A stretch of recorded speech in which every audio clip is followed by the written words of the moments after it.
આજે આ ધરેડા પ્રાથમિક શાળામાં મતદાન મથકમાં મુલાકાત લેતા જે આ CRPF પોલીસની ખોટી રીતે પ્લેટો લગાવી અને આ ચૌધરી સમાજના યુવાનો એ લોકોને દબાવવા માટેના રોપ કરવા માટેના પ્રયત્નો કરી રહ્યા છે ચાલુ મતદાને। નમસ્કાર મિત્રો, વિડીયોમાં તમારું સ્વાગત છે। તો મિત્રો સોશિયલ મીડિયામાં હાલમાં જ્ઞાનીબેન ઠાકોરનો વિડીયો ખૂબ જ વાયરલ થઈ રહ્યો છે। આ મિત્રો જ્ઞાનીબેન ઠાકોર છે, તેમણે તરેડા ગામમાંથી એક CRPF જવાનને પકડ્યો હતો અને તેમને જાણવા મળ્યું હતું કે આ નકલી CRPF જવાન છે। તો મિત્રો આ સોશિયલ મીડિયામાં વિડીયો જ્ઞાનીબેનનો ખૂબ જ વાયરલ થઈ રહ્યો છે।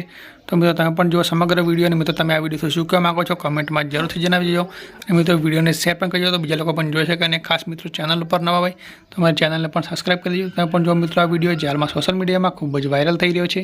હાલ જ આપણે જે આ છોકરો જે સામે ઊભો છે એનું નામ છે પ્રકાશ ચૌધરી પાલનપુરનો, કે પાલનપુરને ના કાંઈ લેવા દેવા નથી, છતાં પણ આ ગામમાં આવીને મતદારોને દબાઈ અને વોટિંગ ભાજપમાં કરવા માટે પ્રેરિત કરી રહ્યા છે।